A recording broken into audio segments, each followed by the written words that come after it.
ಸೋಮವಾರ ಬೆಂಗಳೂರಿನ ರಾಮನಗರದಲ್ಲಿ ನಡೆದ ಮುಖ್ಯಮಂತ್ರಿಯವರ ಕಾರ್ಯಕ್ರಮದಲ್ಲಿ ರಾಜ್ಯ ಸಚಿವ ಅಶ್ವತ್ಥ ನಾರಾಯಣ ಅವರು ಮಾತನಾಡುವಾಗ ಕಾಂಗ್ರೆಸ್ ಮುಖಂಡ ಡಿಕೆ ಸುರೇಶ್ ಕುಮಾರ್ ಗೂಂಡಾ ವರ್ತನೆ ತೋರಿರುವುದನ್ನು ಖಂಡಿಸಿ ಉಡುಪಿಯಲ್ಲಿ ಬಿಜೆಪಿಯಿಂದ ಪ್ರತಿಭಟನೆ ನಡೆಯಿತು. ಜಿಲ್ಲಾಧ್ಯಕ್ಷ ಕುಯಿಲಾಡಿ ಸುರೇಶ್ ನಾಯಕ್ ನೇತೃತ್ವದ ಪ್ರತಿಭಟನೆಯಲ್ಲಿ ಕಾಂಗ್ರೆಸ್ ವಿರುದ್ಧ ಧಿಕ್ಕಾರ ಕೂಗಿದ ಬಿಜೆಪಿ ಕಾರ್ಯಕರ್ತರು ಪ್ರಜಾಪ್ರಭುತ್ವದಂತಹ ವ್ಯವಸ್ಥೆಗೆ ಕಾಂಗ್ರೆಸ್ ಪಕ್ಷ ಮಾರಕ ಎಂದರು. ಡಿಕೆ ಸುರೇಶ್ ಅಂಬೇಡ್ಕರ್ ಅವರಿಗೆ ಅವಮಾನ ಮಾಡಿದ್ದಾರೆ. ಬಿಜೆಪಿ ಪಕ್ಷದಲ್ಲಿ ಅಭಿವೃದ್ಧಿಗೆ ಆದ್ಯತೆ ನೀಡಿದರೆ ಕಾಂಗ್ರೆಸ್ ಪಕ್ಷದಲ್ಲಿ ಕಲಹಕ್ಕೆ ಪ್ರಾಧಾನ್ಯತೆ ನೀಡಲಾಗ್ತಾ ಇದೆ ಎಂದು ಬಿಜೆಪಿ ಮುಖಂಡರು ಆಕ್ರೋಶ ವ್ಯಕ್ತಪಡಿಸಿದ್ದಾರೆ.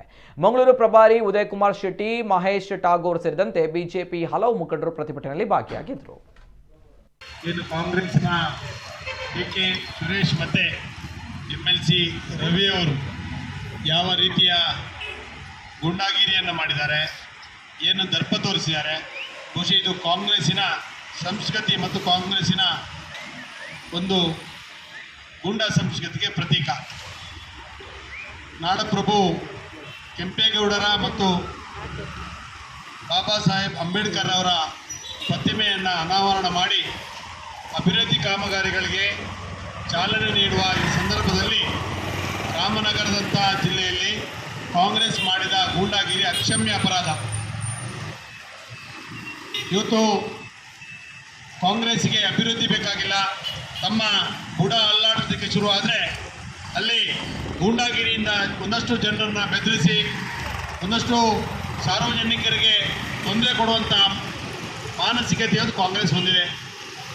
ಭಾರತೀಯ ಜನತಾ ಪಾರ್ಟಿ ಏನು ನಿನ್ನೆ ಅಭಿವೃದ್ಧಿಯ ಬಗ್ಗೆ ಅಲ್ಲಿ ನಮ್ಮ ಸನ್ಮಾನ್ಯ ಸಚಿವರು ಅಶ್ವತ್ಥ ನಾರಾಯಣ ಅವರು ಹೇಳಿದಾಗ ಅವರ ಮಾತಿಗೂ ಕೂಡ ಅಡ್ಡಿಪಡಿಸಿ, ಅಂದರೆ ಅಭಿವೃದ್ಧಿಯ ಬಗ್ಗೆ ಮಾತಾಡಲಿಕ್ಕೆ ಇಲ್ಲ, ನಮ್ಮದೇ ಜಿಲ್ಲೆ, ನಾವು ಹೇಳಿದ್ದೇ ವೇದವಾಕ್ಯ, ನಮ್ಮದೇ ಗೂಂಡಾಗಿರಿ ಅನ್ನುವ ಒಂದು ರೀತಿಯಲ್ಲಿ ಡಿಕೆ ಸುರೇಶ್ ಮತ್ತು ಎಂಎಲ್ಸಿ ರವಿ ಅವರು ನಿನ್ನೆಯಲ್ಲಿ ವರ್ತಿಸಿದ್ದು ನೋಡಿದರೆ ಬಹುಶಃ ಕಾಂಗ್ರೆಸ್ಸಿನ ಆಡಳಿತ ಯಾವ ರೀತಿಯಲ್ಲಿ ಇರಬಹುದು ಅನ್ನೋದನ್ನು ನಾವು ಮುಂದೆ ಆಲೋಚನೆ ಮಾಡಬೇಕಾಗ್ತದೆ.